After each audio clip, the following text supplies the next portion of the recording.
In today's video, I'm going to teach you how to link a Facebook Meta Pixel ID to your Hostinger website builder website. If you want to track visitor activity, measure conversions, and improve the performance of your ads, connecting your Meta Pixel is an important step. The good news is that Hostinger makes this process fairly straightforward once you know where to look. To begin, open your Hostinger account and sign in. Make sure you're accessing the account that contains the website you want to work on. Once you're inside the dashboard, locate your website and click Website. This will take you to the management area for that site, where you can access editing and customization options. From there, click Edit Website. This opens the Hostinger Website Builder editor, which is where you'll connect the integration. Give the page a moment to load fully so all menu options appear properly before moving on.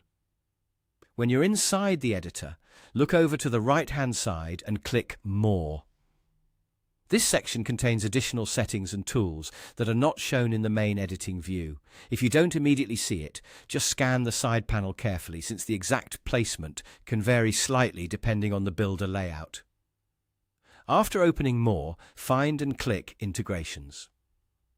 This area is where Hostinger allows you to connect third-party tools to your website, including tracking and marketing platforms. Inside the integrations list, select Meta Pixel.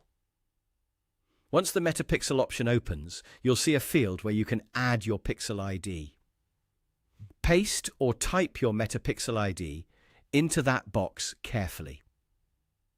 It's a good idea to double-check the number before saving, because even one incorrect digit can prevent tracking from working properly. After entering the ID, make sure your changes are saved. If your builder requires publishing the website for the integration to go live, go ahead and publish as well. That step is often overlooked, but it can be necessary for the pixel to start firing on your live site. And that's it. Your Hostinger website should now be connected to your Facebook Meta Pixel. After setup, it's a smart idea to verify that the pixel is working correctly by checking your Meta Events Manager or using your preferred browser testing tool. This helps confirm that data is being sent properly and that your tracking is ready to support your campaigns.